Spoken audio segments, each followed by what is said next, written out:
Dios les bendiga enormemente. Espero que se encuentren realmente bendecidos. La gloria y la honra sea para Dios. A continuación, voy a poner unas citas bíblicas y títulos para que indaguemos o indaguen en lo posible de varias fuentes o múltiples fuentes. Pausa el video si es necesario. Ahora lo digo con humildad de corazón. Tengamos en cuenta que con Dios es todo lo contrario a lo que el hombre considera justo. Miremos entonces las citas bíblicas. Lucas 5:32. No he venido a llamar a justos, sino a pecadores al arrepentimiento. Marcos 10:45. Porque el Hijo del Hombre no vino para ser servido, sino para servir y para dar su vida en rescate a muchos. Ojo con esta, Mateo 23, capítulo 12. Porque el que se enaltece será humillado, y el que se humilla será enaltecido. Y podemos observar que es todo lo contrario. ¿Y por qué es todo lo contrario? Miremos Isaías 64:6. Si bien todos nosotros somos como suciedad, y todas nuestras justicias como trapo de inmundicia. Dios considera algo diferente. El hombre se cree que todo lo que hace es justo. ¿Y por qué? Y caímos todos nosotros como la hoja, y nuestras maldades nos llevaron como viento. Todos somos pecadores. Qué interesante estos versículos. Así es para con todo. Ahora les pido perdón con anterioridad si les ofendo, y además porque me voy a poner como ejemplo. En mi trayectoria he visto la mano de Dios guiándome en todo momento.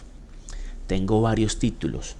Esto nadie lo sabe, pero ¿para qué voy a alardear si eso Dios lo ve de otra manera? Porque para mí, según, sería justo o sería de galardón ante los hombres, pero para Dios es de otra manera. He leído algunos libros, ya que mi pensamiento es que si voy a realizar una tarea u oficio, por lo menos debo tener un conocimiento básico de lo que voy a realizar. En lo poco que he leído, el mejor libro es la palabra de Dios. La palabra de Dios. Hay otros que he leído que es Véndele a la mente y no a la gente. Aunque es un libro del mundo, me dan un conocimiento para poder aplicarlo para el reino de Dios. Y además he notado que dependiendo de lo que leas, muchas de las palabras y frases son sacadas de la Biblia.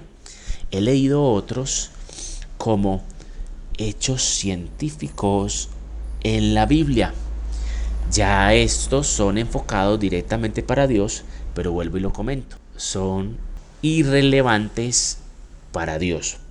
Como creyente, todo esto me favorece para interpretar y leer la palabra de Dios, también aplicando ese conocimiento para su reino. Lo mejor que una persona puede hacer es meditar de día y de noche en la palabra de Dios. Cuando vayamos a meditar en su palabra, es importante tener en cuenta que la Biblia es un solo libro, como todo lo de Dios, que es único e inigualable. Hay que leerlo de corrido, ya que todo es congruente. Ojo, no te fijes en los títulos o en capítulos que no son divisiones, jamás son divisiones.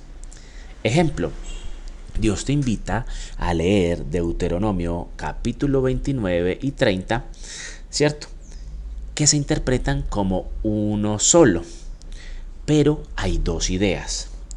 En Deuteronomio 29 del 1 al 28, todos estos versículos son un conjunto, pero en el 28 termina la idea para que en el 29, que es un solo versículo, dé paso a la siguiente idea, dando como conclusión definitiva el capítulo 30, versículo 20. Otro ejemplo es el libro de Judas, se lee de corrido. Quiere decir que es cuestión de sintaxis. El significado de sintaxis es que nos sirve para combinar las palabras y los grupos que se forman para expresar un significado o una idea. Vamos a ver un ejemplo. Miremos esta imagen. Vemos a una mujer y a un hombre. La mujer dice, Cristo te ama. El hombre escucha eso y decide escribir eso. ¿Qué pasa? El hombre, cuando decide escribir, dice, la mujer dijo, Cristo te ama. Entonces, te hago la pregunta. Cuando yo voy a leer como tercero,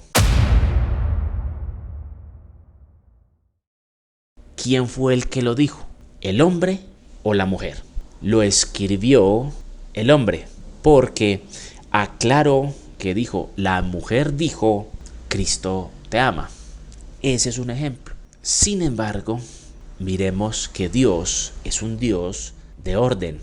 En 1 Corintios capítulo 14 del 26 al 33 vemos cómo nos da a conocer el paso a paso para realizar, y el versículo 33 dice que no es de confusión, y lo contrario a confusión es orden.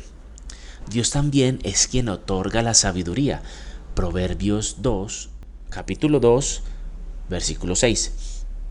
Teniendo en cuenta estas dos palabras, podemos investigar que primero le dio la sabiduría al hombre para escribir su palabra en el 900 a.C. y después Aristófanes, bibliotecario de Alejandría, alrededor de los 200 a.C., le dio la sabiduría para hacer los signos ortográficos. Quiere decir que la palabra no tenía divisiones ni tampoco signos de ortografía. Le tocó la experiencia a este bibliotecario, que se demoraba demasiado tiempo en leer los libros, y colocó una solución para ello, que fue la coma, punto y coma y el punto, dando sintaxis. En el siglo XV se le dio la división a la Biblia para encontrar y citar rápidamente los pasajes bíblicos, solo para buscar rápidamente. Nota, recuerde que los años antes de Cristo se leen o se interpretan de forma diferente, de mayor a menor. Dios les bendiga.